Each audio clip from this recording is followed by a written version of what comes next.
Hello, future Lancers, and congratulations on your acceptance to the University of Windsor. I'm Dr. Steve Razy. I'm the head of the Department of Physics here at the University of Windsor, and I can tell you that on behalf of everybody in the Department of Physics, we are so excited for you to begin your journey with us here at the University of Windsor. I want to take a couple minutes now to show you what your fall term first year could possibly look like. So as you're learning more about what's going to be required in physics and all the physics programs we have, it's really important that you understand which courses will be essential in completing your degree, specifically which ones you need to take right away in the first semester of your first year.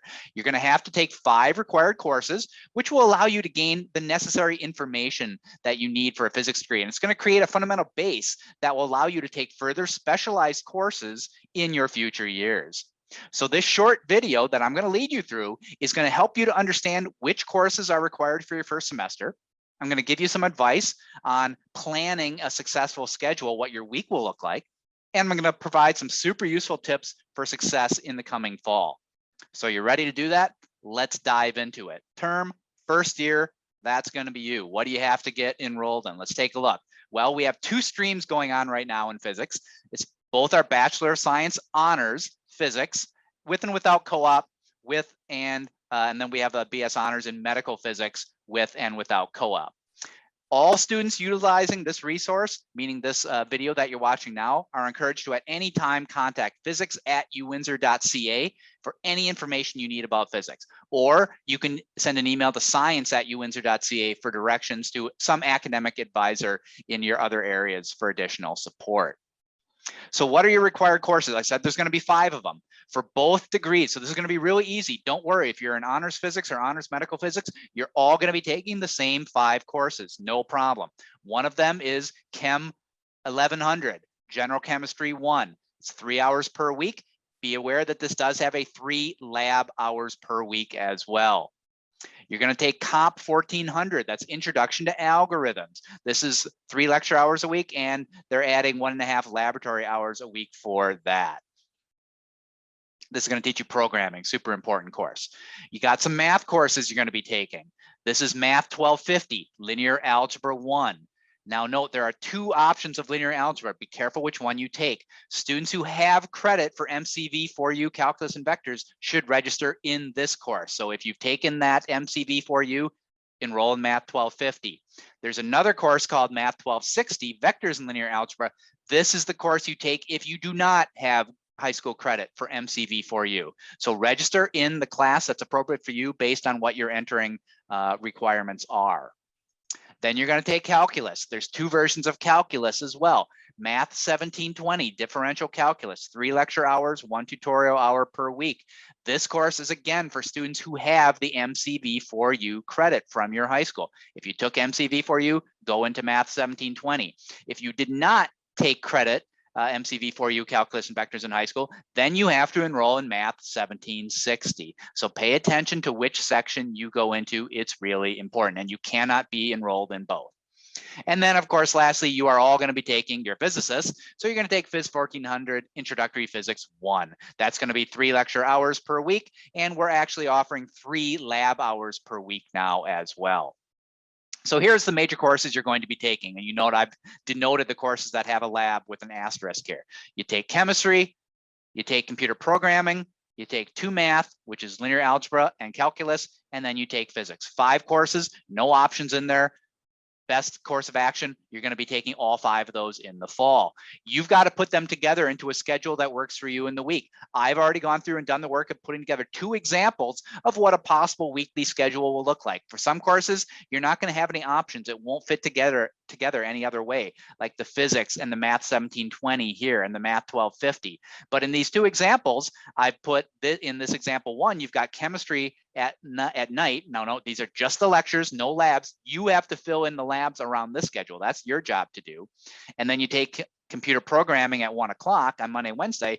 In this example, all of the lecture for computer programming is all on Monday, but now the chemistry is a 3-day-a-week course. So you do have some flexibility there. Just be aware that at the university, there are multiple sections of the same class.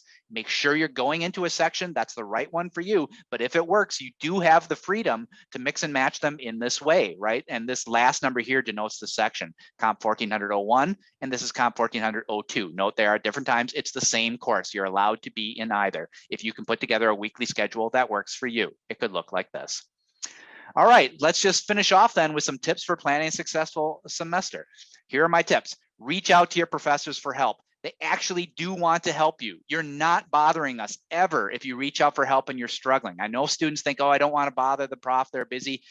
You're in that class. We want to hear from you. Please reach out to us. If you have any trouble at all, at least we can get you on the right track before things really start to take a turn for the worse. Reach out to us early. That is our job. We are happy to talk to you.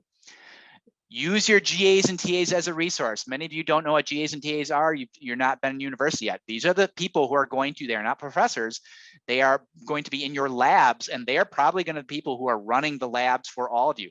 You need to know their name. I can't believe the number of first year students I run into that are taking 1, 2, 3, 4 lab courses. They don't know the names of any of their GAs. You need to know that. Even if they don't tell you, ask them. Get their name, get their email, and write it down. So if anything ever happens, you can email the prof and say, oh, I'm in the Tuesday lab, I'm with John Smith, and I've already emailed him as well that I can't come today. What should I do? But most students don't bother to learn their GA or TA's name. Use them as a resource. They want to help you as well. They do. They really do. It's up to you to use them. Check your U-Windsor email frequently. I know this is going to be a shift for a lot of you.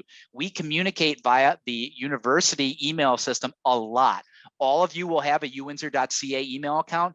You have to stop using your Gmail account or your other types of accounts. We are only going to communicate with you via uwindsor.ca email. So you have to get in the habit of checking it. Professors are going to be emailing you directly with course information. If you're not checking your email account, you're missing that stuff. We also can send email through the Blackboard sites, which are going to send email directly from the class to you, but again, only to your uwindsor.ca account. Building on this theme, learn how to use Blackboard. Professors are going to post a lot of stuff there, and many are going to do it very early. Do not wait until the day before classes start to check out your Blackboard account. Many profs are going to have all of the information up a month ahead of time. Blackboard is our learning management system. It looks something like this. Every course you take is going to have a different homepage, and they're going to have stuff like the syllabus, different announcements. What resources do you have? What books should you use? Communications, chat threads are all in Blackboard. So get to your Blackboard page as soon as you can, learn how it works, and see what your professors are posting there. It's going to make it super useful for you. Another great tip, go to class on the first day. I know a lot of people think because our classes start on Thursday, Friday, oh, I don't have to go. I'm just going to start going next Monday. Big mistake. It doesn't matter if you're online or face-to-face or whatever. Important stuff is usually happening at the first meeting. You might get your syllabus. You're going to be introduced to your prof. You're going to learn what the expectations are. Make sure you go. Find out when your labs start. That can be different. In every department, they handle labs differently. So I can't tell you when the labs will start, but make sure the professor has told you. And you don't even have to ask them. Look in the syllabus. It'll probably say when the labs start. We make announcements all the time through Blackboard. Hey, labs are starting now. But if you're not checking your email and your communications, you're not going to know that. So that's why it's so important to check your communications even before the semester starts. Really important. Get involved and stay connected. I can think the absolute best way to get involved and stay connected in physics is to join the physics club. Here's the logo of the physics club. It is a physics organization designed for you all. They can help you with anything you have. Any questions you have, any advice you need, you can contact them via email, physclub@uwindsor.ca. You can check them out on Instagram where they're most active, uwin_physics. So please get involved with us. Even though you're a first year student, our students are so thrilled to be working with you, and they would be happy to get you into the fold of the physics students right off the bat. So what can I say? We're here to help. For more information on planning your program for the fall semester, you can go to this link here, future.uwindsor.ca. Reach out to them, reach out to me, send an email to physics@uwindsor.ca. We'll get you hooked up with whatever you need for advice and getting your fall schedule put together just the way you want it to be.